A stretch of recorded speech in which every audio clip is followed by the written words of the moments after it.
네, 지목 토지 이동과 관련해서 신규 등록 전환 분할 세 가지를 했고요. 여러분 나눠드린 유인물은요, 그 복습 교재로 사용하시라는 거예요. 수업 자체는 이제 책에 맞춰서 나가요. 이제 기본서를 계속 이제 보시는 분들이 계시니까 나가고, 책에 있는 내용과 관련돼서 중요한 내용들은 다 유인물에 들어가 있기 때문에요. 시험 준비로는 유인물에 있는 내용만 보셔도요, 시험 준비하는 데는 전혀 지장이 없습니다.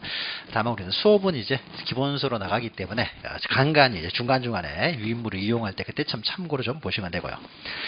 자, 분할을 하면요. 그 다음에 분할과 유사한 걸로 이제 합병이 나오죠. 자, 분할과 이제 반대가 되는 거죠. 그러니까 두 필지상을 한 필지로 합하여 등록하는 것을 합병이라고 하는 거죠. 그래서 갑이 소유하는 과손이 두 개가 있는데 이것을 이제 한 필지로 너무 작아서 사는 사람이 없다. 그럼 이것을 합쳐서 팔 수 있는 거죠. 합병. 그러면 이제 합병을 하게 되면 이게 180번지, 181번지다. 그럼 합병을 하게 되면 이제 180번지가 되겠죠. 선수의 지번이에요. 그래서 180번지가 면적도 커지고 경계도 바뀌니까 이것도 토지의 이동이 되는 거죠. 자, 합병의 개념이 있죠. 합병. 두 필지상을 한 필지로 합하여 등록하는 것을 우리는 합병이라고 한다는 거죠.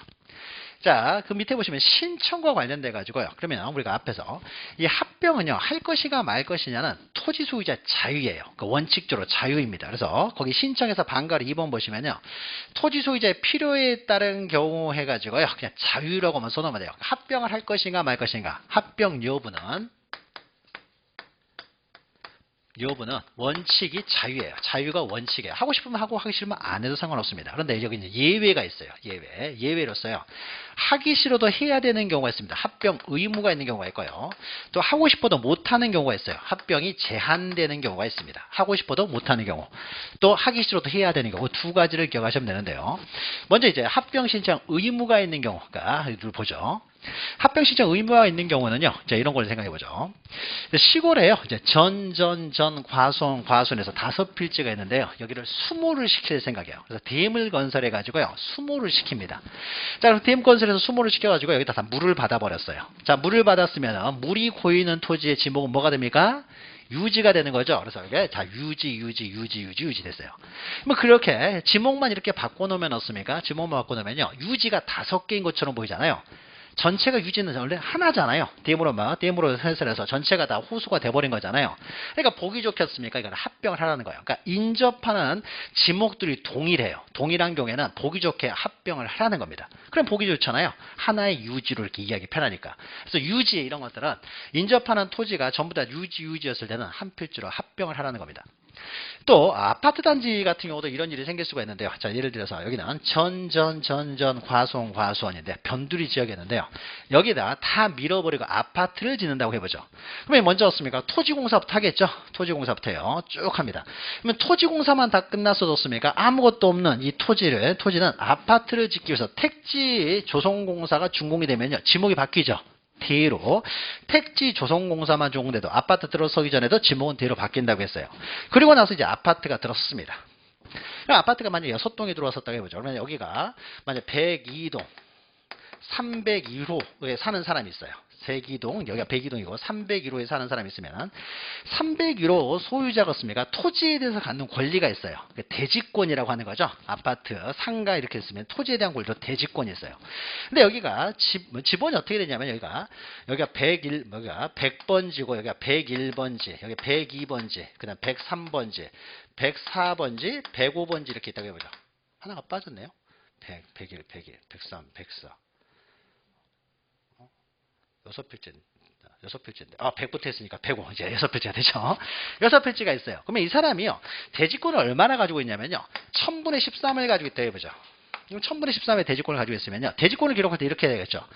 102동 301호는 100번지 1000분의 13, 101번지 1000분의 13, 102번지 1000분의 13, 103번지 1000분의 13, 104번지 1000분의 13, 105번지 1000분의 13. 너무 복잡하죠? 전체가 다 대지권 대상이 되고 있으니까. 자, 그러니까 대지권을 기록할 때 너무 어렵다는 거예요. 그러니까 어떻습니까? 전체를 다 합병을 하나로 한 필지로 해버리면 100번지가 될 거 아니에요. 그리고 100번지 1000분의 13 하면 굉장히 간단하게 대지권을 써줄 수 있는 거죠.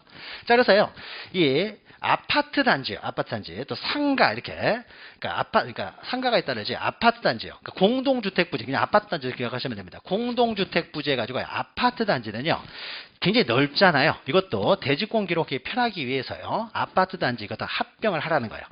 자, 그러면 이제 합병 신청 대상 의무가 있는 지목들이 있어요. 모든 지목들이 인접한다고 해서 다 합병해야 되는 건 아닙니다. 여기가 대지예요. 이 사람이 대지권의 목적이 되는 대지가 아니라, 그러니까 아파트가 있는 것도 아닌데 개인적으로 쓰면 대지를 6빌지를 가지고 있을 수도 있는 거죠. 5빌지 가지고 있을 수도 있는데 이것을 다 합병해야 되냐? 합병 의무가 있는 건 아니고요. 그러니까 모든 토지들이 다 합병 의무가 있는 건 아니고요.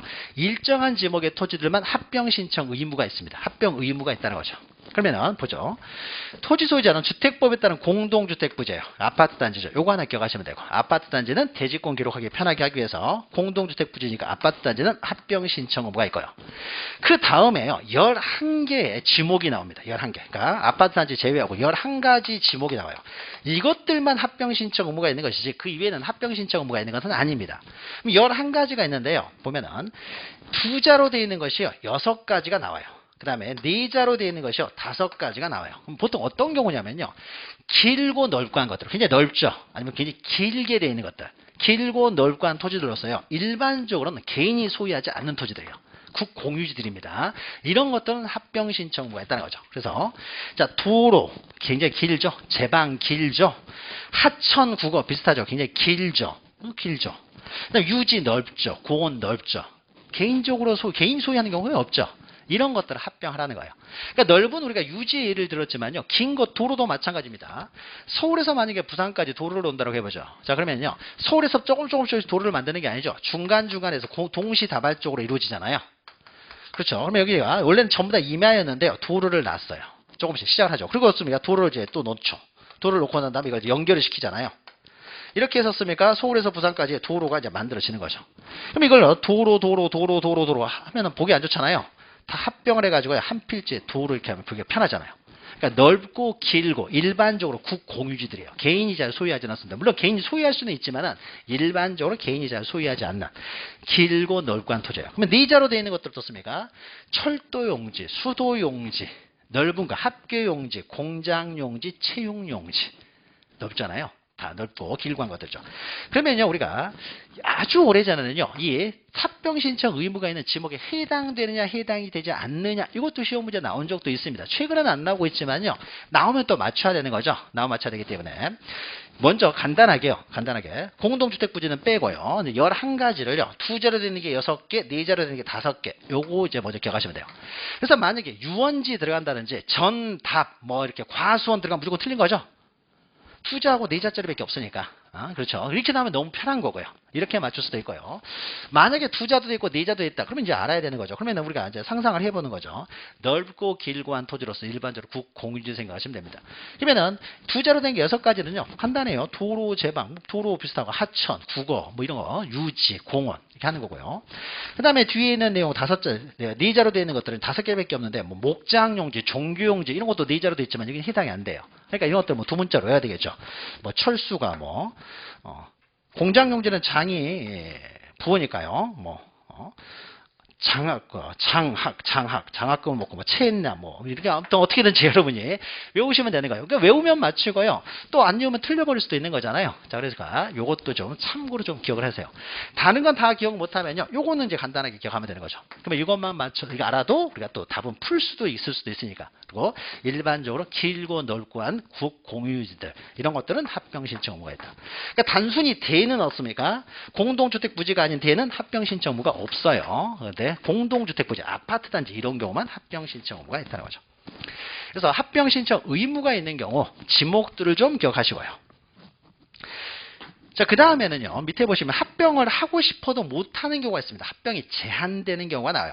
합병이 제한되는 경우가 오히려 시험 문제는 최근에 더 나왔는데요. 합병이 제한되는 경우는 굉장히 많습니다. 많은데 이제 하나하나씩 보도록 하죠. 뭐가 이렇게 막 떨리네요. 자, 합병이 제한되는 경우를 보죠. 그래서 이제 두 필지를요, 요 두 필지가 있으니까 합병이 제한되는 경우에서요, 방가루 1번 보시면은요, 자, 합병을 하게 되면 전체가 한 필지가 되는 거예요. 그래서 한 필지가 될 수 없는 것들은 합병이 못 돼요. 한 필지가 될 수 없는 건 합병이 안 됩니다. 그래서 먼저 1번 보시면요, 지번 부여 지역이 달라요. 그러니까 동일한 소유자 가지고 있는데 이것은요, 요 토지는 양촌리에 있는 토지고 인접한 이것은 신공리에 있는 토지입니다. 그러면 동리가 다르다는 거죠. 우리가 지번부여적 그러면 동리를 말하는 거예요. 동리가 다르면 어떻습니까? 이건 합병이 안 된다는 거죠. 합병해 보면 이 토지가 양촌에 있느냐 신공리에 있느냐를 판단할 수가 없으니까요. 그 다음에 두 번째, 하나의 필지는 하나의 지목만 가질 수가 있다는 거죠. 그래서 지목이 달라요. 그러니까 하나는 과손이고 하나는 전입니다. 이거는 합병할 수가 없죠. 한 필지가 두 개의 지목을 가질 수는 없기 때문에. 그 다음에 세 번째, 소유자가 다르면 합병을 못한다는 것은요. 만약에 지목도 같고 뭐 지번비율도 동일하지만은 왼쪽 토지는 갑이 소유하고요. 오른쪽 토지는 을이 소유해요. 합병을 해버리면 한 필지 일부에 대해서 소유권을 갖게 되는 거죠. 한 필지 일부는요. 소유권의 대상이 되지를 못합니다. 이것은 여러분 이제 물권법하고 이제 연결되는 것인데 우리가 물권법을 민법에서 공부하고 또 등기법을 공부하면 좀 편할 텐데요. 그러나 우리는 이제 1, 2, 3, 4월 다 심화까지 하기 때문에 한번 들어는 보세요. 우리 물권이라고 하는 것은요. 모든 사람에게 주장할 수 있는 권리잖아요. 모든 사람이 주장할 수 있기 때문에 있는 권리이기 때문에요. 물권이 성립하기 위해서는요. 모든 사람이 알 수 있도록 미리 공시부터 돼야 돼요. 그러니까 공시할 수 없는 물건들은요. 물권의 대상이 될 수가 없어요. 이걸 공시의 원칙이라는 거죠. 모든 사람이 알 수 있도록 먼저 공시부터 하고 있으니까 물권이 성립되는 것이지 공시도 안 되는 상태에서 물권은 성립될 수가 없어요. 모든 사람이 알 수 있도록 공시가 안 된 상태에서 물권을 성립해버리면 다른 사람이 피해를 볼 거 아니에요. 모든 사람이 주장할 수 있는 권리이기 때문에. 그래서 공시가 먼저 전제가 되고 물권이 성립되는데 그러면 부동산에 대한 공시 방법은 등기가 있는 거죠. 그러면 우리 등기법에서요. 한 필지 일부는요. 소유권 등기가 안 돼요. 한 필지 일부는 소유권 등기가 안 된다는 건 뭐예요? 한 필지 일부는 소유권에 대한 공시 방법이 없다는 거죠. 공시 방법이 없으니까 어떻습니까? 소유권이 성립이 되지를 못합니다. 소유권이 성립이 안 돼요. 그러니까 한 필지를 합병한 다음에 일부만 을이 소유한다 이런 것들은요. 등기를 할 수가 없다는 거예요. 그러니까는 한 필지 일부는 소유권의 대상이 될 수가 없기 때문에 등기를 못하기 때문에 한 필지 일부만 소유할 수가 없습니다. 소유할 수가 없으니까요. 소유자가 다르면 합병을 못한다는 거예요. 합병을 못합니다. 자, 그 다음에요. 방가리 2번 보시면요. 자, 축척이 달라요. 자, 요 토지는요. 요 토지는 이제 모두 이제 뭐 소유자도 동일하고 1번에 그러니까 하나의 요건만 흠결이 돼도 이제 합병을 못 하는 거예요. 자, 모두 방가리 1번의 내용은 다 만족을 했지만요. 요 토지는요. 600분의 1 축척에 등록이 돼 있어요. 네, 오른쪽에 있는 토지는요. 1200분의 1 축척에 등록이 돼 있어요. 그럼 어떻습니까? 축척이 다르죠. 축척이 2배가 차이가 나잖아요. 그러면 가로로 2배, 세로로 2배 차이 나면요. 실제로는 4배 차이가 생기는 거예요. 그럼 실제 토지는 이 모양으로 생겼는데요. 이렇게 지적공면은 그려지는데 이걸 합병해버리면 실제 토지 모양은 완전히 찌그러져 버리는 거죠. 자, 그래서 한 필지는 없습니까? 하나의 축척만 가져야 되지 한 필지가 2개의 축척을 가질 수는 없기 때문에 축척이 다르면 당연히 합병을 못합니다. 자, 그 다음에 세 번째는요, 3번은요, 넘어가세요. 3번은 이제 등기와 관련된 내용이니까요. 맨 나중에 할 것이고요. 방가로 4번으로 가죠. 방가로 4번. 서로 붙어 있어야 합병을 하든지 말든지 하겠죠. 떨어져 있으면 합병을 할 수가 없죠. 그러니까 서로 연접해야 돼요. 그러니까 연접하지 않으면 합병을 당연히 할 수가 없을 것이고요. 그 다음에 방가로 5번 보시면 앞에서 잠깐 설명드렸습니다. 한 필지 일부만 소유권 등기가 안 된다고 했어요. 따라서 두 필지가 있는데 한 필지는 등기가 돼 있는데 한 필지는 등기가 안 돼 있어요.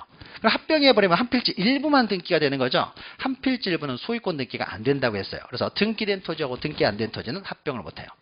그러면은 합병을 하고 싶으면요. 이 토지를 먼저 등기부터 해야 돼요. 등기한 다음에 합병을 해야 되는 거죠. 근데 둘 다 등기가 안 돼 있으면 합병을 할 수 있을까 했습니까? 둘 다 등기가 안 됐으면 합병에도 상관이 없잖아요. 한 필지 일부만 소유권 등기가 되는 게 아니니까. 그래서 둘 다 등기가 안 돼 있든지 둘 다 등기가 돼 있었을 때만 합병을 할 수 있지. 하나는 돼 있고 하나는 안 돼 있으면 이때는 이제 합병을 못 하는 거죠. 한 필지 일부만 소유권 등기를 할 수가 없기 때문에. 그 다음에 6번째를 보죠. 자, 여기서부터는요. 좀 더 깊이 들어가는 겁니다. 자, 지목이 같아요. 자, 지목이 같으면 합병할 수가 있습니다. 근데 지목이 같다고 하더라도 이렇게 나는 거예요. 그러니까 지목이 같으면 원칙적으로 합병할 수 있는데요. 지목이 같다라고 하더라도요. 두 개는 지목이 같으니까 합병할 수 있을 것처럼 보이지만 갑이요. 오른쪽에 있는 과수원에요. 주거용 건축물을 지었어요. 그럼 주거용 건축물을 지었으니까 여기는 분할을 해야 되잖아요. 이렇게 분할을 해야 되죠. 분할 대상 토지를 가지고 있어요. 그럼 이 상태에서 이걸 분할하지 않고요. 그냥 과수원으로 합병할 수는 없다라는 거예요. 분할 대상 토지가 있을 때는. 따라서 이럴 때는 이렇게 하면 됩니다. 합병 신청을 하면서 동시에요. 이 토지에 대해서 분할 신청도 함께 하면 돼요. 요거는 대로 분할이 되고 요 두 토지만 합병이 되는 거죠. 두 토지. 그래서 분할 대상 토지를 가지고 있었을 때는 이럴 때는요. 분할 신청과 함께 합병 신청을 해야 되는 것이지 단순히 합병 신청만 할 수는 없다라는 거죠. 분할 신청하면서 합병을 신청해야 돼요. 그러니까 여기 나오죠. 합병 신청과 동시에 토지에 분할 신청을 하는 경우에는 가능하다는 거죠. 그래서 단순히 합병 신청은 안 된다는 것이고요. 그 다음에 7번째는요. 7번째는 잘 안 먹히네, 이게. 일곱 번째는요, 이제 소유자가 동일하다고 하더라도 이렇게 나오는 거예요. 그러면 소유자가 동일하면 합병할 수가 있는 거죠. 근데 소유자가 동일하다고 하더라도 이제 합병이 안 되는 경우가 있어요. 자, 만약에 이제 공유 지분이나 이제 주소가 다른 경우인데요. 먼저 주소부터 보죠. 소유자가 동일은 해요. 소유자가 다르면 합병을 못 하는 거예요. 합병을 못 한다고 우리가 앞에서 했고요. 근데 소유자가 동일한데요. 주소가 틀리게 되는 거예요. 이 토지는 이 사람의 주소가 서울로 돼 있고요. 이 토지는 이 사람의 주소가 부산으로 돼 있어요. 그럼 이런 경우는 생길 수가 있는 거죠. 이 토지는 서울 살 때 취득을 했고요. 이 토지는 부산에 살 때 이 사람이 취득을 했어요. 그럼 둘 중에 하나 주소가 지금 잘못된 거죠. 만약에 이 사람이 서울에서 부산으로 이사를 왔으면 서울이 잘못된 것이고, 부산에서 서울로 이사를 갔으면 부산이 지금 잘못된 거죠. 고쳐야 되는데 아직 안 고쳐 있는 상태로 그대로 남아있다는 거죠. 그럼 합병을 하게 되면 주소는 하나만 쓰지 두 개를 쓸 수가 없는 거죠. 따라서 주소가 다르게 돼 있으면 먼저 주소부터 일치를 시킨 다음에 합병을 해야 돼요. 그래서 만약 이 사람이 부산에서 서울로 이사를 갔다 그러면 습니까? 부산을 지금 먼저 서울로 고친 다음에 합병을 해야 되는 것이지, 주소가 다른 상태에서는 합병을 할 수가 없다는 거죠. 그러면 소유자가 동일하다고 하더라도 이렇게 하는 거죠. 동일하지 않으면 아예 합병을 못 하는 것이고, 소유자가 동일하다고 하더라도 주소가 다르면 합병을 못 하고요. 근데 또 하나는요, 만약에 소유자가 동일하다고 하더라도 이게 만약에 공유지예요. 공유. 두 사람 이상이 공동으로 소유하는 공유지입니다. 그래서 이 토지는요, 갑과 을이 공동으로 소유하고, 이것도 갑과 을이 공동 소유해요. 만약 저 토지는 갑을이 소유하는데 이거는 갑, 병이 소유하면 소유자가 다르니까 아예 합병을 할 수가 없는 거예요. 소유자가 동일하다고 하더라도요. 근데 동일하다고 하더라도요, 지분이 달라요. 그러면 지분이 다르면은요, 만약에 우리가 합병을 하게 되면 또 지분을 기록해야 되겠죠. 이 토지는요, 371제곱미터고, 이 토지는요, 361제곱미터예요. 자, 합병을 했을 때 갑의 지분은 얼마 되고 을의 지분은 얼마가 되느냐? 왼쪽은 3분의 2, 3분의 1이고 여기는 3분의 1, 3분의 2예요. 계산을 할 수가 없죠. 물론 수학적으로 불가능한 건 아니에요. 우리가 아주 어렸을 때는요, 할 수도 있을 뻔했어요. 근데 지금은 하라고 하면 못하는 거죠. 자, 그러니까 어떻습니까? 지분이 다르면 합병을 할 수가 없습니다. 그럼 만약에 지분이에요. 여기도 동일해요. 여기도 갑이 3분의 2이고 여기도 습니까? 을이 3분의 1이에요. 지분이 동일하죠. 소유자도 동일하고 지분까지 동일해요. 자, 그러면 우리가 계산할 필요 없죠. 갑의 지분은 얼마가 돼요? 3분의 2. 우리의 지분은 3분의 1. 계산할 필요가 없잖아요. 그래서 공유지 같은 경우는 소유자만 동일해서는 안 되고요. 지분까지 동일해야 된다. 그러니까 소유자가 동일하다고 하더라도 그러니까 공유지 같은 경우는 소유자 동일 이외에 지분까지 동일해야 되고, 또는 소유자가 동일하다고 하더라도 주소가 다르게 돼 있으면 주소부터 일치시키고 합병을 해야 되지, 주소가 다른 상태에서는 합병 신청이 안 된다는 거죠. 이게 이제 7번째고요. 그 다음에 이제 8번째는요. 자, 마지막 8번째는. 여기는 축척이 동일하다고 하더라도요. 축척이 동일하다고 하더라도. 축척이 다르면 합병을 못 합니다. 그러면 현재 축척은 동일해요. 1200분의 1, 1200분의 1. 그런데 한 필지는요, 축척 변경 사업 시행 지역 안으로 들어가고요. 한 필지는 축척 변경 시행 지역 밖에 있어요. 그럼 곧 있으면 축척이 달라질 거 아니에요. 축척이 다르면 한 필지가 될 수 없죠. 그러니까 지금 당장 축척이 동일하다고 하더라도 곧 한 필지가요, 그러니까 하나의 필지가 축척이 달라진다는 거죠. 달라지면은 처음부터 아예 합병을 하지 말라는 거예요. 그래서 지금 당장은 축척이 동일하다고 하더라도요, 합병하는 토지 중에 하나는 안에 있고 하나는 밖에 있다는 거예요. 구획정리, 경지정리, 축척변경 시행지역 안에 있는 토지하고 밖에 있는 토지는 곧 축척이 달라지기 때문에 합병을 하지 말라는 거죠. 그러니까 6, 7, 8 이건 어떻습니까? 지목이 동일하다고 하더라도, 소유자가 동일하다고 하더라도, 축척이 동일하다고 하더라도 좀 더 들어가는 거죠. 이런 경우에는 또 합병을 할 수가 없다라는 거죠. 합병할 수 없는 것들은 어차피 당연한 것들이죠. 자, 그런데 가장 복잡한 내용이요, 방가로 3번에 있는 내용이죠. 이것은 등기법하고도 연결되고 민법하고도 연결되고, 우리가 앞에 잠깐 설명드렸죠. 한 필지 일부는 소유권의 대상이 될 수 없다는 거예요. 그것 때문에 이제 등기와 관련돼 가지고 이제 합병이 안 되는 경우들이 있습니다. 그러면 우리 책에서는 이제 74페이지 보시면은 이제 등기가 되어 있는데요. 등기가 되어 있을 때 합병이 가능한 등기가 있는가 하면은 합병할 수 없는 등기들이 있어요. 이제 구별하는데, 여러분 왼쪽에 합병할 수 있는 등기는 1, 2, 3, 4에서 4가지가 있는데요. 그 1번을 둘로 다시 쪼갰어요. 소유권과 용익권으로 다시 쪼개놓은 거예요. 그러니까 내용은 동일합니다. 자, 그럼 이때요, 소유자가 여기도 갑이 소유자고 여기도 을이 소유예요. 소유권 등기만 되어 있습니다. 그러니까 합병할 수 있는 모든 요건을 다 갖추고 있고요. 소유권 등기만 되어 있으면 어떻습니까? 이 사람 앞으로 소유권 합병을 해도 상관이 없는 거죠. 소유자 동일하고 습니까? 그러니까 전체가 다 갑이라는 사람이 소유하잖아요. 그러니까 소유권 등기만 돼 있으면 합병을 해도 상관이 없어요.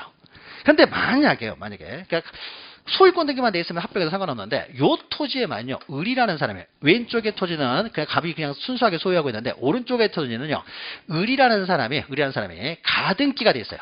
소유권 이전 등기 청구권 보존을 위한 가등기가 돼 있다든지 아니면 이 토지만 가압류를 했다든지 이 토지만 가등기, 가압류 또는 경매가 진행되고 있다든지 이 토지만 처분금지 가처분 등기가 돼 있어요. 자, 이런 것들은요 소유권을 취득하기 위해서 돼 있는 거예요.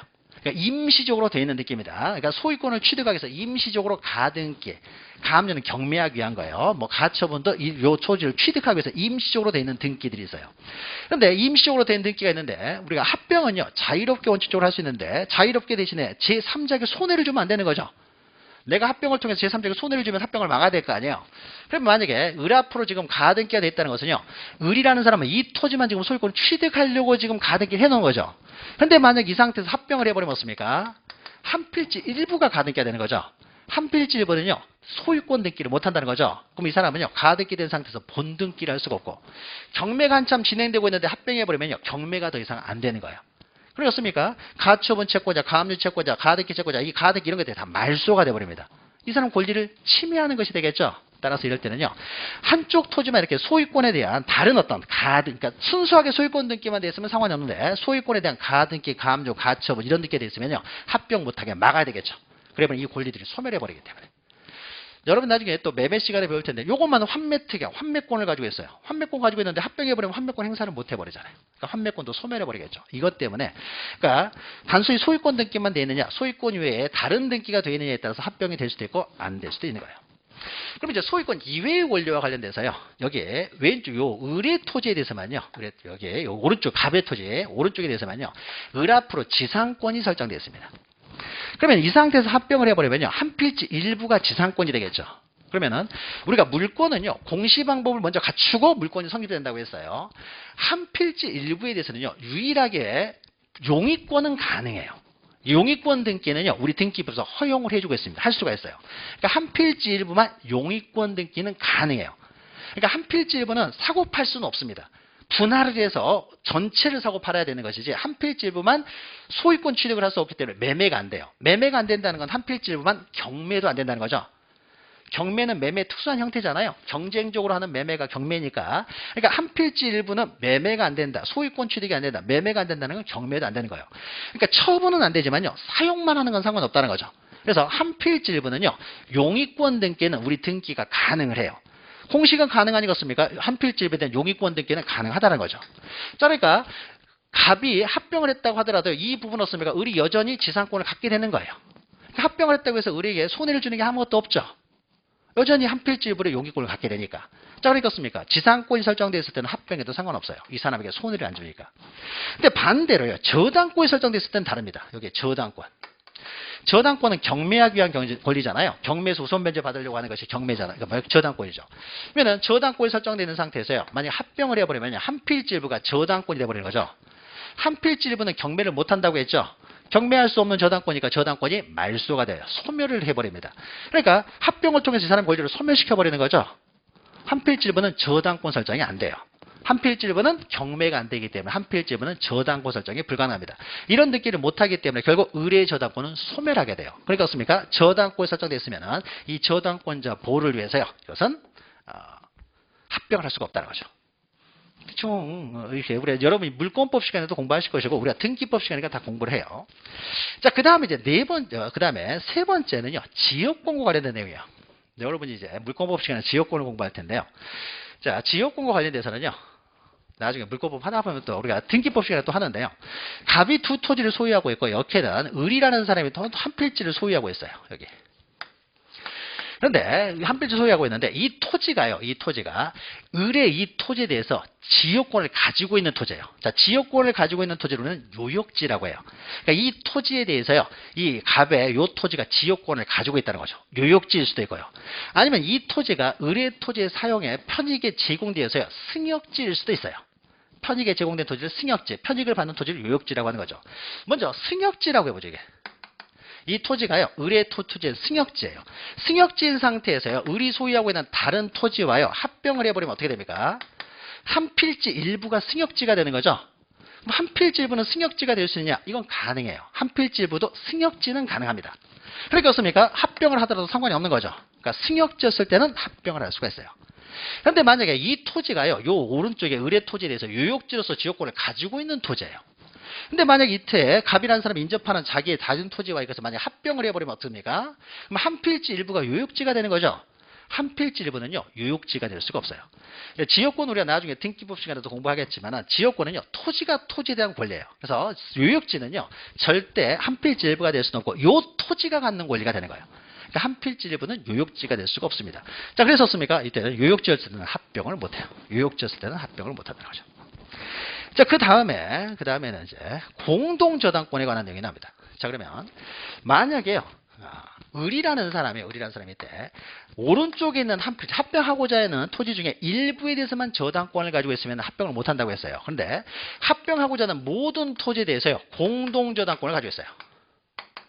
두 필지 모두에 대해서 다 저당권을 가지고 있다는 거죠. 그러면 을이라는 사람은 이것도 경매할 수 있고 이것도 경매할 수 있죠. 그럼 이때 합병을 하면 어떻습니까? 을은 한 번만 경매하면 되네요. 그러니까 전체가 다 어차피 을이 저당권을 가지고 있으니까 전체에 대한 저당권, 을의 저당권 하면 되는 거잖아요. 그러니까 공동저당권은요, 합병하고자 하는 모든 토지의 저당권을 가지고 있을 때는 합병을 하면은요, 오히려 을은 편해요. 등기를 경매를 두 번 할 필요 없고 한 번에 끝낼 수가 있으니까. 자, 그런데 이제 문제는 합병하고자 하는 토지에 모두 저당권을 가지고 있다고 하더라도 이 저당권과 이 저당권이요, 처음에는 요 물건만 먼저 저당권을 설정한 다음에 담보 가치가 하락을 해가지고요, 추가적으로 왼쪽에 있는 토지를 다시 또 저당권을 설정을 했어요. 그러면 저당권 설정한 날짜가 틀리죠. 저당권 설정 날짜가 틀리기 때문에 접수번호가 틀려요. 접수번호가 틀립니다. 자, 그럼 우리가 저당권 등기를 할 때, 이 앞으로 저당권 등기를 할 때는요, 접수번호를 하나만 쓰는 것이, 접수번호를 두 개를 쓰는 게 아니에요. 저당권, 그 원인 일자도 하나만 쓰는 것이 두 개를 쓸 수는 없기 때문에요. 등기 원인 일자, 접수번호가요, 하나라도 다르면요, 합병을 못해요. 근데 만약에 저당권 설정할 때 처음부터 동시적으로 저당권을 설정해 줬어요. 동시적으로 저당권을 설정하게 되면요, 등기 원인, 원일자, 접수번호가 동일하게 나와요. 그래서 이렇게 등기원인 원인일자 접수번호가 동일한, 처음부터 창설적으로 공동으로 저당권을 설정했다 그래서 이걸 창설적 공동저당이라고 합니다. 그러면 이렇게 등기원인 원인일자 접수번호가 모두 동일하면은 합병할 수가 있어요. 근데 하나라도 다르면, 그러니까 먼저 하나를 저당권을 설정하고 나중에 추가적으로 저당권을 설정해 주면 어떻습니까? 당연히 접수일자가 틀려지겠죠. 접수번호가 당연히 틀려져요. 이럴 때는 합병을 못해요. 합병하고자 하는 모든 토지에 대해서 저당권을 설정했다라고 하더라도 이런 경우에는 안 된다라는 거죠. 그 다음에 마지막으로는요, 이제 신탁 등기가 있는데, 신탁 등기는요, 우리가 등기법 시간에 나중에 공부합니다. 이때 신탁법상 신탁이기 때문에 여러분이 민사특별법 시간에 배우는 부동산 실명법상의 그 명의 신탁을 말하는 게 아니라 진정한 신탁이에요. 진짜. 그래서 갑이라고 하는 사람이 두 토지가 있는데 이 토지를 어떻게 운용할 줄을 모르겠어요. 그러면 부동산 투자신탁회사에 맡깁니다. 그러면 투자신탁회사, 이제 A라는 투자신탁회사에 맡겨. 이게 신탁이에요. 그러면 한 필지를 만약에 신탁을 하게 되면요, 소유권 이전 등기를 하게 됩니다. 그래서 이전을 받아가지고 이 사람이 이제 관리를 하는 거예요. 운용을 하는 거예요. 근데 한 필지만 만약에 신탁이 돼 있으면요, 한 필지만 소유권 이전을 할 수가 없기 때문에, 그러니까 한 필지만 소유권의 대상이 되지 못하기 때문에 이때는 합병을 못하게 되겠죠. 근데 이 두 토지 모두에 대해서 신탁을 했어요. 두 토지 모두에 대해서 A한테 소유권을 다 넘겼다는 거죠. 그러니까 어떻습니까? 이때는 전체가 다 을이 소유하고 있는 거잖아요. 그럴 때는 합병을 해도 되겠죠. 근데 합병하고자 하는 모든 토지에 신탁 등기가 돼 있을 경우는 합병을 당연히 또 할 수 있을 것처럼 보이지만 또 무한정 인정되는 건 아니고요. 이 토지의 신탁의 내용하고 이 토지의 신탁의 내용이 틀려요. 신탁을 하면서 여기서 나오는 수익금을요, 이거는 갑한테 내가 받겠다고 했지만은 여기서 나오는 수익금은요, 병한테 지급하기로 했어요. 그럼 이런 거 제3자를 위한 계약이 됩니다. 자, 그러면 수익자가 틀리잖아요. 그러니까 신탁의 내용이 막 틀려요. 두 개 신탁의 내용이 틀리면요, 나중에 신탁에 대한 자세한 내용은 신탁 등기할 때 이제 그 등기부에 기록을 할 텐데, 신탁의 내용들은 워낙 많다 보니까 등기부에 다 기록을 못 해가지고 신탁 원부라는 걸 만들어서 거기다가 기록을 해요. 그러니까 신탁에 관한 자세한 내용은요, 신탁 원부에 이제 기록이 되는데, 신탁 원부에 기록되어 있는요, 그 등기 내용들이 다 틀려요. 하나라도 틀립니다. 그러면은 합병을 할 수가 없다는 거죠. 우리 책에서는요, 그냥 간단하게 부동산 등기법 81조 제1항 각호의 등기상인데, 1항 각호의 등기상이 어디에 기록되느냐? 신탁 원부에 기록이 돼요. 그러니까 신탁에 관한 자세한 사항은 신탁원부라는 곳에 기록이 되는데 신탁원부에 기록되는 그 신탁의 내용이요. 하나라도 틀려요. 그러면은 합병을 할 수가 없죠. 근데 신탁원부에 기록된 내용이 모두 동일합니다. 그러면 합병해도 상관없겠죠. 모두 동일하면. 그 이야기예요. 자, 그 내용을요, 그 내용을, 지금 설명한 내용을요, 우리 유인물로요, 여러분이 한번 듣고 바로 이해를 못할 수도 있어가지고 그림을요, 하나하나 다 이렇게 그렸어요.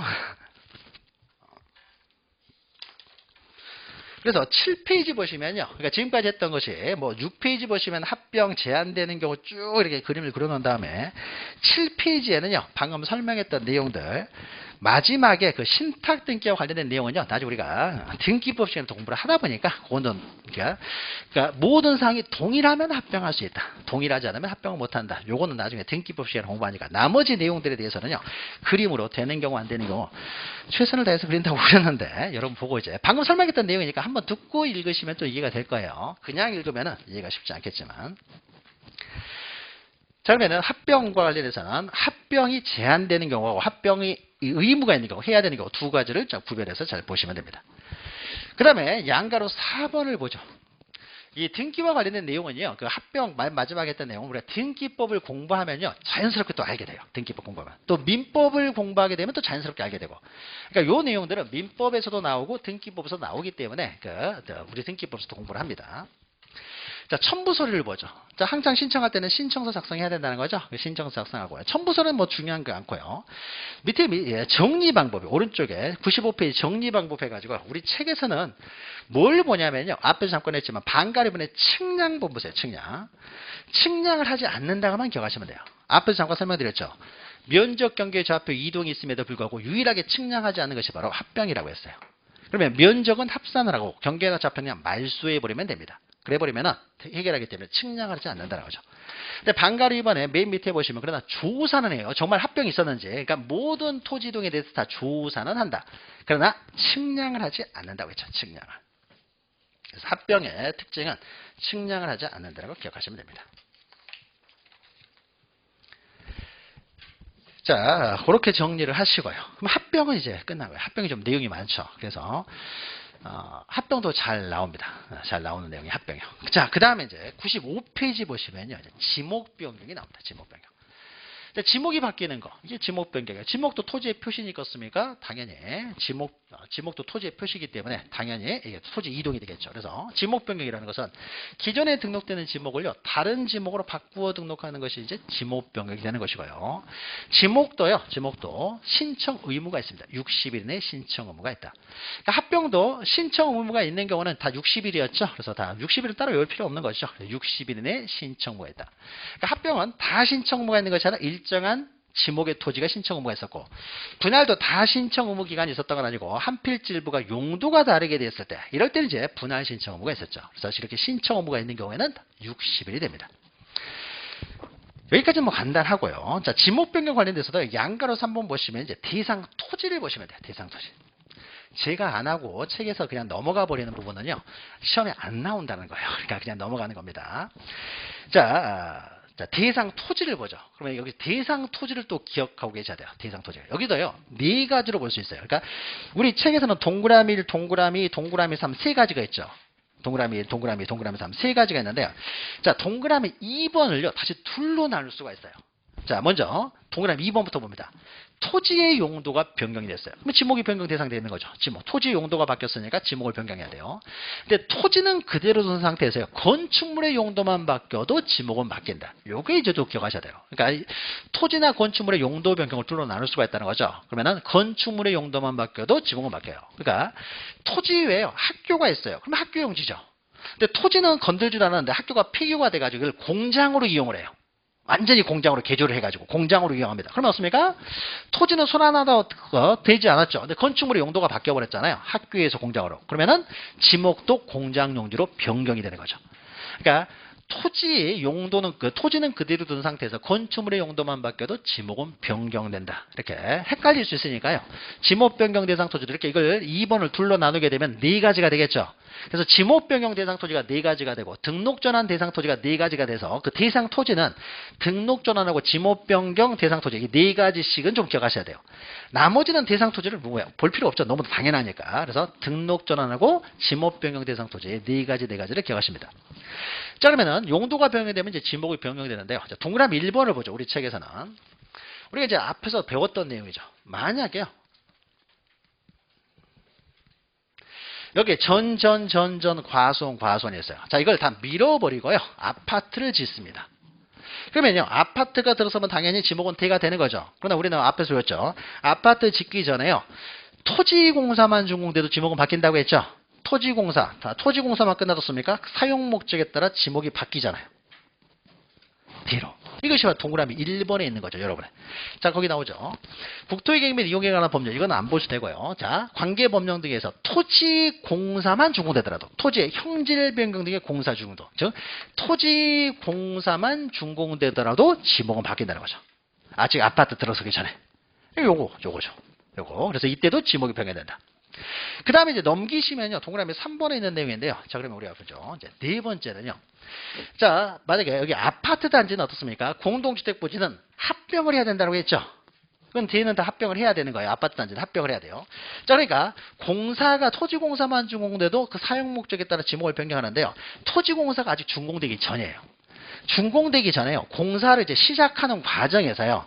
여러 필지로 되어 있으니까 공사는 좀 어려움이 있더라. 그래서 이 전체 토지를 어차피 합병해야 될 토지니까 미리 합병을 해버립니다.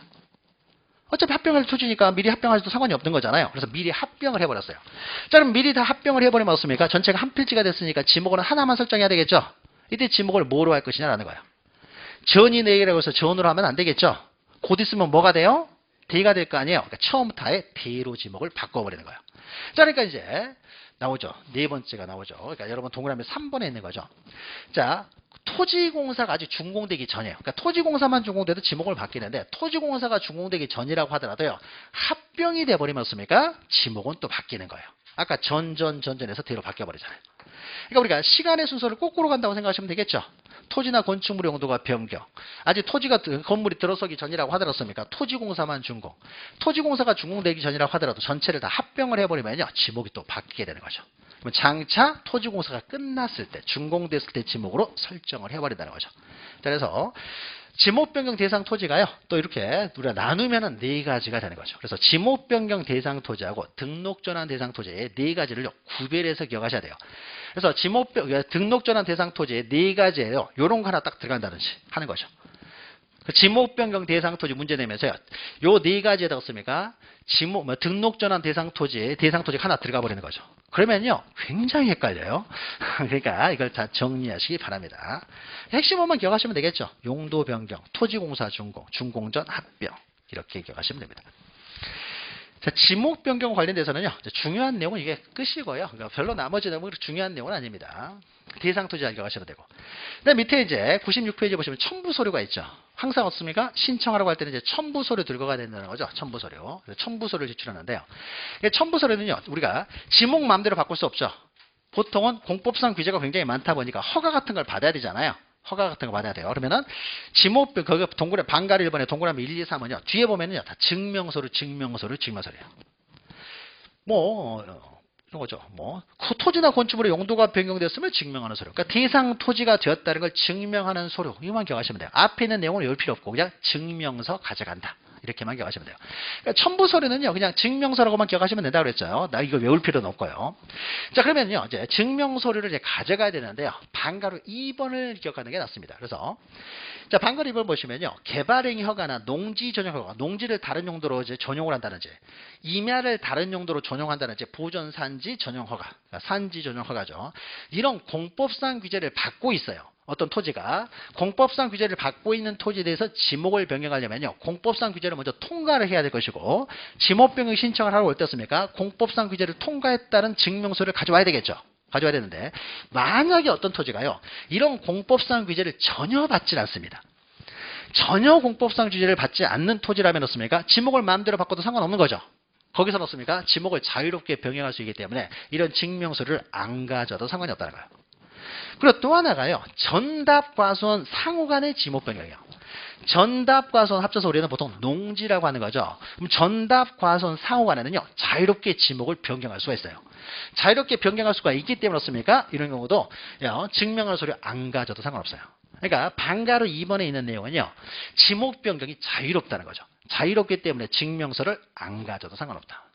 그러니까 공법상 규제를 받지 않는 토지, 규제를 받지 않는 다르지. 전답, 과수원 상호간에는 이런 증명서를 안 가져도 상관이 없다는 거죠.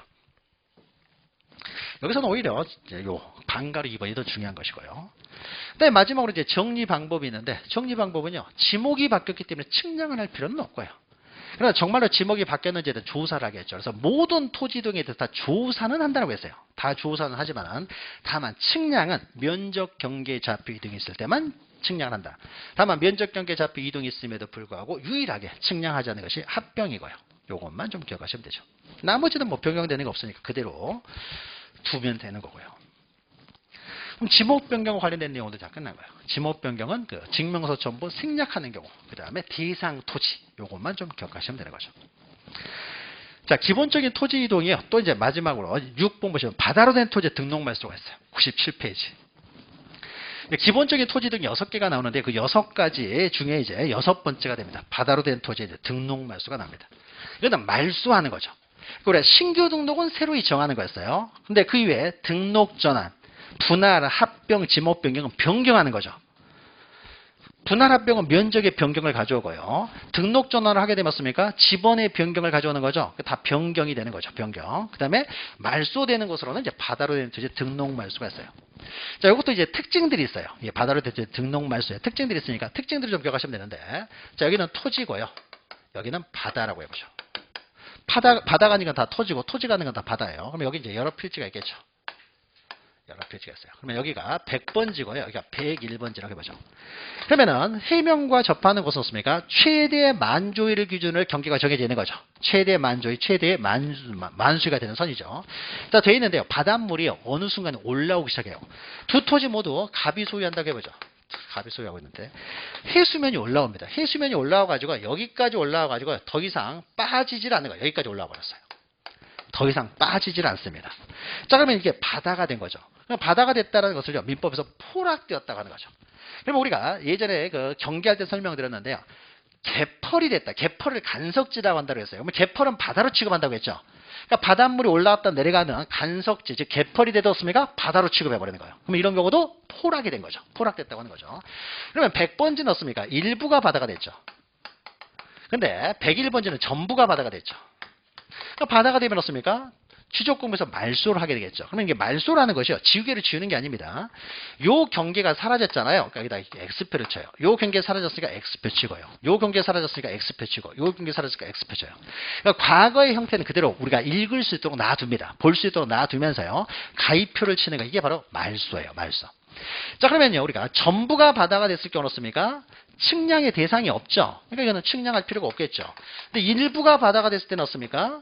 여기는 경계를 새로 정해야 되겠죠. 그 다음에 다시 또 면적도 측정을 해야 될 거 아니에요. 그러니까 일부가 바다가 됐을 때는 측량을 해야 되겠죠. 그리고 이제 바다로 된 토지 이제 등록 말소와 관련된 것인데요. 자, 그러면은 갑이라고 하는 사람, 바다는 개인이 소유를 못해요. 그러면은 바다는 국가가 소유하기 때문에 갑이 소유했던 이 토지들은요, 국가에게 넘어가 버리는 거죠. 국가가 소유해요. 개인이 바다는 소유할 수 없기 때문에 이제 국가로 넘어가게 됩니다. 그러면 갑이라는 사람은요, 하루아침에 자기 토지가 사라진 거죠. 국가는 앉아서 토지가 생겼고요. 바다가 생겼으니까요. 국가는 이제 이득을 본 거고요. 갑은 손해를 봤잖아요. 그럼 이때 갑이라는 사람한테요, 뭐 보상해 줍니까? 자연현상이죠. 그러니까 과거에는요, 아예 보상 자체를 안 했어요. 근데 지금은 조금 해주기도 해요. 그러니까 우리가 국가가 자기 필요해서 강제적으로 그 수용해 갈 때요, 뺏어갈 때는 어떻습니까? 지금 실제 가격에 따라 다 보상을 해주는 거잖아요. 그래서 수용을 하기 위해서는 먼저 예산부터 책정이 돼야 되겠죠. 국회에서 예산부터 책정을 한 다음에 수용이 이루어지는 거죠. 돈 없이 어떻게 수용을 해요.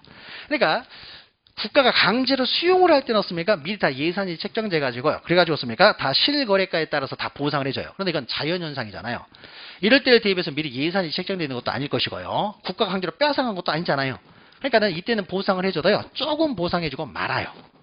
아예 안 해주기도 합니다. 안 해주기도 해요. 과거에는 아예 안 해줬는데 지금은 해준다고 하더라도 조금밖에 안 해줘요. 그러니까 갑자기 갑이라는 사람 없습니까? 자기 토지를 상실하게 되는 거죠. 엄청난 손실이 생겨야 되겠죠.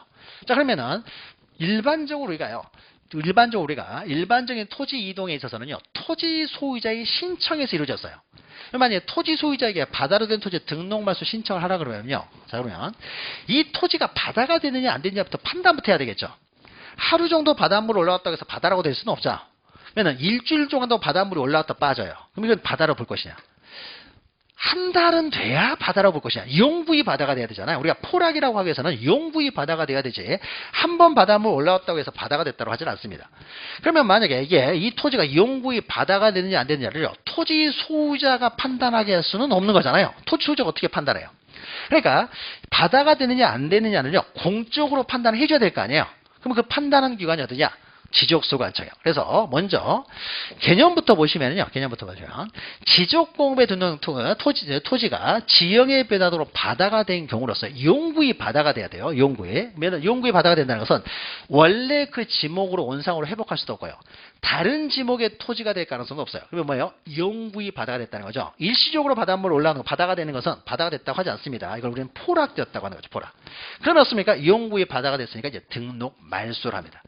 자, 그러면 등록 말소 절차가 나오는데요. 절차에서 일반적인 토지 소유자가 바로 신청을 하지만 여기서는요, 지적소관청에서 먼저요, 바다가 되느냐 안 되느냐를 공적으로 먼저 판단을 하는 거예요. 개인한테 판단을 맡길 수는 없는 거죠. 그래서 지적소관청에서요, 공적으로 판단을 합니다. 판단해가지고, 관찰해가지고, 이거는 용구의 바다가 됐다라고 판단이 들면은요, 이제는 이제 토지 소유자에게요, 자, 바다가 됐으니까 더 이상 기다리지 말고 등록 말소 신청을 하도록 먼저 통지부터 들어와요. 이게 또 특징이에요.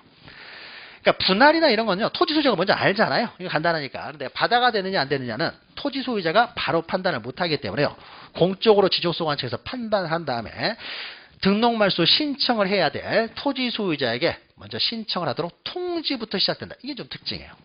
그럼 통지가 오면 어떻습니까? 통지가 오면은 드디어 이제 신청 의무가 이제 생기는 거예요. 바다가 됐으니까 신청하세요. 그러면 이제 신청을 해야 돼요. 그러면 일반적으로요, 우리가 토지 이동 신청은 한 60일이었죠. 근데 바다로 된 토지의 등록말소만요, 30일을 더 줘요. 그러니까 만약에 이 사람은 바닷물 빠지기만 계속 기다리고 있었을 거 아니에요.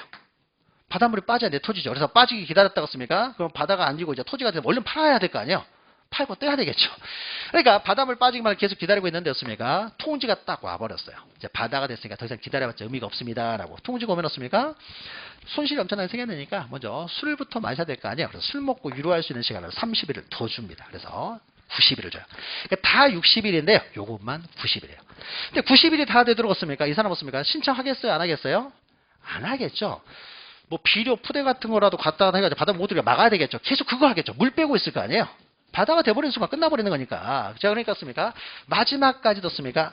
다음날 또 물이 빠질 수도 있잖아요. 그러니까 계속 신청을 안 해요. 여러분들 신청을 하면 신청하겠습니까? 안 하겠지. 그래서 안 하면 어떻습니까? 결국 이제 직권으로 말소를 합니다. 그래서 그러니까 바다로 된 토지의 등록 말소의 특징이죠. 지적소관청이 먼저 통지부터 시작을 한다는 거. 그 다음에 90일 안에 신청을 해야 된다는 거죠. 자, 그래서 신청을 하지 않으면요, 직권으로 말소를 해버립니다. 말소를 해요. 그러니까 말소하는 절차에 대해서 봤어요. 그래서 말소가 됐어요, 이제. 말소가 됐어요. 보상금 받아봤자 얼마 받지도 못합니다. 말소가 됐는데요. 그래서 말소가 됐으니까 이제 사라진 상태에서요, 시간이 좀 흘렀더니요, 한 5년 정도 있다가요, 다시였습니까? 이만큼 토지가 생기는 거예요. 더 이상 바닷물이 안 들어와요. 이걸 우리 민법에서 성토되었다고 하는 거죠. 바다가 이제 포락이 되었다가 다시 이제 토지가 되는 것은 성토되었다고 합니다. 그러면 성토가 됐으니까 다시 토지가 됐잖아요. 토지가 됐으니까 다시 등록을 해야 되겠죠. 이제 회복 등록을 해요. 말소됐던 토지를 회복 등록을 하게 됩니다. 이제 회복하는 절차입니다.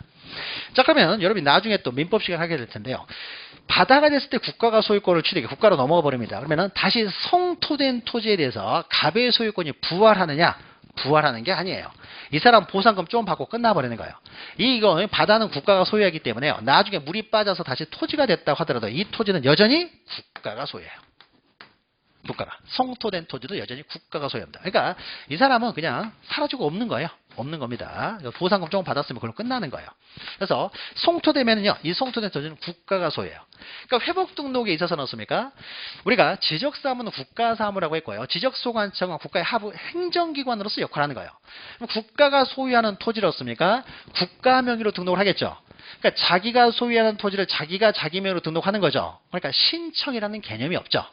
그러니까 지적소관청이었습니까? 국가의 하부 행정기관이 국가가 소유하는 토지를 자기 토지 자기가 회복 등록을 하는 거예요. 이거 다 직권으로 이루어지겠죠. 직권으로. 그러니까 신청이라는 개념이 없어요. 우리가 말소는 어떻습니까? 말소는 토지 소유자가 말소 신청을 하지만은요. 성토된 토지 회복 등록은요. 자기 토지 자기가 회복하는 거예요. 내 토지를 내가 회복하는데 누가 신청을 해요? 국가가 소유하는 토지를 국가가 스스로 아무 때나 회복 등록을 할 수가 있는 거예요. 그래서 시험 문제가 나오면요. 잘 보셔야 되게 등록을 말소하는 것이냐 회복 등록을 하는 것이냐를 먼저 봐야 돼요. 그래서 등록 말소는 90일이잖아요. 90일. 그래서 바다르 토지의 등록 말소 90일. 90일 있네. 이거 무조건 맞았구나 해버리면 안 돼요. 만약에 회복 등록을 하고 나오면요. 회복 등록을 하려고 하는다. 90일 이내에 신청해야 된다. 다 틀린 말이죠. 회복 등록 신청에는 개념이 없으니까. 신청이라는 말 자체가 존재하잖아요. 회복 등록은 신청이라는 말이 존재하지 않아요. 다 시간 날 때 직권으로 이제 회복하면 되는 겁니다. 그리고 회복을 할 때는요. 그러면 회복되는 부분에 대해서 다 측량을 해야 되겠죠. 측량. 그래서 측량하고 그다음에 말소 당시에 관계 자료들 그대로 둡니다. 두고 이제 그걸 가지고 이제 회복 등록을 한다라는 것이죠. 자, 넘기시면 이제 정리 방법 해가지고 측량과 관련해서 우리가 앞에서 잠깐 설명드렸죠. 일부가 바다가 됐을 때만 측량하지 전부가 바다가 되면 측량할 필요가 없는 거죠. 그 다음에 이제 수수료와 관련돼 가지고요. 원칙적으로 토지 소유자가 신청할 때 이제 수수료 나가는 거예요. 신규 등록이나 등록 전환을 신청한다면 측량도 해야 되겠죠. 그럼 측량에 나가는 비용은요. 토지 소유자가 부담을 하는 거예요. 국가가 뭐 해주는 거 아닙니다. 그러면은 신청을 할 때요. 토지 이동 신청을 할 때는요. 신청할 때는 들어가는 비용들이 꽤 나가겠죠. 나가요. 근데 이 사람이요. 신청을 안 해요. 그래서 국가가 직권으로 만약에 토지 이동 정리를 했어요. 그럼 직권으로 정리하면서요. 신청할 때 들어갔어야 될 비용들을요. 다 강제로 다 징수를 합니다. 그래야 되겠죠. 신청을 한 사람이 안 한 사람보다 불리해져서는 안 되잖아요. 안 한 사람이 유리해져서는 안 되기 때문에 직권을 정리하는 과정에서요. 다 이렇게 강제로 이제 징수를 해요. 그런데 바다로 된 토지 등록 말소만 예입니다. 내 토지 사라진 것도 억울해 죽겠는데습니까? 거기다가 신청을 해서 신청을 안 했어요. 수익 계속 먹고. 그래서 이제 신청을 안 하고 있는 상태에서 국가가 이제 직권을 합니다. 지적소관청이. 그럼 직권을 하면서 씁니까? 수수료까지 내라고 하면은요. 더 뒤집어지겠죠. 그래서 자, 바다로 된 토지 등록 말소에서만은 직권에 의한 정리를 할 때요. 수수료를 징수하지 않는다는 거예요. 이렇게 좀 기억하시면 돼요. 그러니까 수수료를 바다로 된 토지 등록 말소만 수수료를 징수하지 않는다. 이런 것들은 우리가 또 이렇게 또 생각할 수도 있죠. 요새는 관공서도요. 주차하려면 다 주차비 내죠. 근데 관공서 중에서요. 주차비 안 내는 곳이 있는데요. 내는 곳도 가끔 있긴 하나 거의 없어요. 세무서는 주차비 안 내요. 세금 내로 가는 곳이잖아요. 세금 내로 딱 들어가는 데습니까? 주차비 내세요 해버리면요. 내로 갔다가 다시 돌아와 버리겠죠. 그렇잖아요. 세금 뭐 이렇게 해가지고 세금 내기 싫은데 세무서 가는 사람들이 뭐 좋아서 가는 사람 어디 있어요? 세금 내로 갔는데. 세금 내로 가는데 없습니까? 세금 이제 내로 가는데 주차비 내라 그러면요. 돌려버리죠. 난리가 나는. 그렇지 않아도 이제 화가 머리 끝까지 나가지고 세무서를 가는 데였습니까? 주차비까지 내라 그러면 난리죠. 그래서 세무서는 거의 주차비 안 내요. 세무서는. 그러니까 이렇게 생각을 해서, 그러니까 아무튼 억울해 죽겠는데 뭐 수수료를 내라고 이게 말도 안 되는 거죠. 자, 그래서 무료다라는 거죠.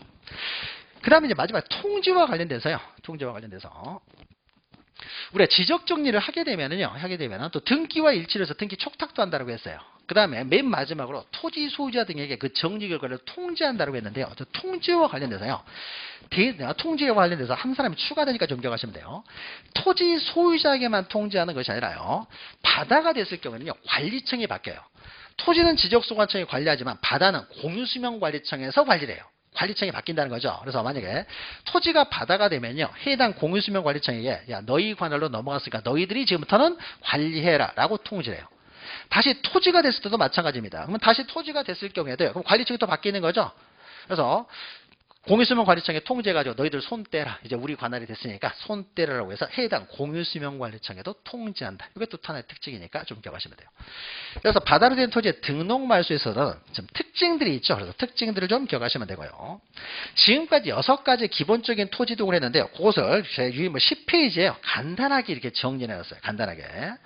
신규등록, 등록전환, 분할, 합병, 지목 변경, 바다로 된 토지의 등록, 말소. 이거 이제 보는 법만 보시면요. 자, 등록하는 방법에 있어서 다 조사, 측량을 하는데요. 모든 토지 등은 다 조사를 해요. 그렇죠? 근데 측량은 다 하는 게 아니라고 했죠. 그래서 그러니까 면적 경계에 잡혀 이동했음에도 불구하고 유일하게 측량하지 않은 것이 합병이고요. 지목 변경은 측량할 필요 없죠. 근데 거기 세모로 되어 있는 것은 맨 마지막에 바다로 된 토지의 등록말소 세모로 되어 있는 것은요. 오른쪽에 비고에 설명됐어요. 세모를 설명해 놓은 것이 맨 오른쪽에 비고예요. 전부가 바다가 되면 측량할 필요 없지만요. 일부가 바다가 되면 또 측량을 해야 되니까 세모로 되어 있고요. 신청 의무 기간은 다 60일인데요. 바다로 된 토지의 등록 말소는 90일인데 분할과 합병은 어떻습니까? 항상 신청 의무가 있는 건 아니죠. 원래는 자유롭지만은 그러니까 분할 같은 경우는 한필지부가 형질 변경도로 용도가 다르게 됐을 경우에는 또 신청 의무가 있는 거고. 합병도 어떻습니까? 공동주택분이나 도로 개발 이런 경우에는 또 예외적으로 합병 의무가 있고 그 이외에는 또 합병 의무가 없는 거예요. 뭐요? 그 합병 의무랄지 분할 의무가 없으니까. 그래서 세모를 설명해 놓은 것이 오른쪽에 피고 그러니까 간단하게 이렇게 정리해놨으니까 좀 보시면 되고요. 자 그러면요 그 6가지 기본적인 토지동을 했고요. 문제를 이제 한번 보죠. 최근에는 이제 합병하고 바다로 된 토지 등록 말소, 등록 전환에서 주로 이렇게 거기가 이제 가장 중요하기 때문에 이제 말이 나왔는데, 이거는 바다로 된 토지 등록 말소가 회복과 관련된 30회 때 문제인데요. 어렵진 않아요. 31회 이후에 되는 31회 때는 합병이 나왔나 그랬을 때는 그러니까 어렵진 않아요. 그것도 합병도. 자 1번 보시면요. 지적소관청은 지적공부에 등록된 토지가 지형의 변화 등으로 바다가 됐어요. 쭉쭉 읽어보면 어떻습니까? 지적소관청이 먼저 토지 소유자에게 등록 말소 신청하도록 통지해야 된다. 맞죠? 2번 지적소관청은 바다로 된 토지의 등록말소 신청해요. 토지의 표시 변경하는 등기가 필요한 경우에는요. 지체 없이 등기를 촉탁해야 된다. 신규 등록을 제외한 등기 촉탁한다고 했죠. 일부가 바다가 되면 면적이 바뀔 거 아니에요. 당연히 등기 촉탁을 해야 되겠죠. 전부가 바다가 되면 어떻게 됩니까? 그럼 전부가 바다가 됐으면 등기 기록도 폐쇄시켜야 돼요. 더 이상 물건이 존재하지 않으니까. 등기 기록을 폐쇄하기 전에 하는 등기가 멸실등기야. 빨리 멸실등기하라고 빨리 통지해 줘야 돼요. 그래서 빨리 등기 기록 폐쇄해야 되지. 바다로 돼 있는 데였습니까? 지적공부에서는 등록 말소했는데 등기부 그대로 남아있어요. 그러면 내가 소유자한테 바다가 돼가지고 소유권 잃었는데 등기부는 그대로 남아있으니까 습니까? 바다가 안 된 것처럼 해가지고 속여가지고 딴 사람한테 팔아먹을 수가 있잖아요. 그럼 산 사람은 딱 오자마자 바다잖아요. 사기 당하는 거죠. 이런 걸 막아야 될 거 아니에요. 그래서 빨리 거래되는 걸 막기 위해서요.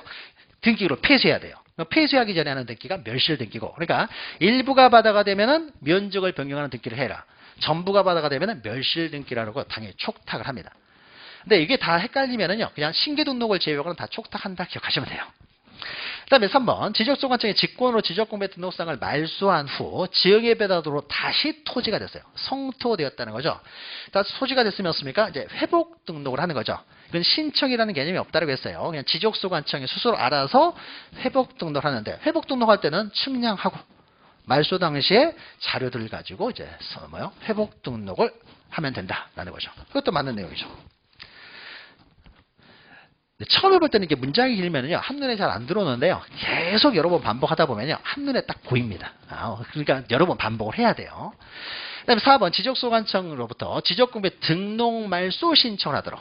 등록말소 신청이 하니까 통지를 받았습니다, 소유자가. 그럼 이 사람은 언제까지였습니까? 신청하면 돼요? 60일이 아니라 90일이죠. 굉장히 문제는 쉽게 나오죠, 이렇게. 지적보험 문제도 쉬워요. 이거는 뭐 기본적인 내용이죠. 그래서 4번이 틀린 거죠.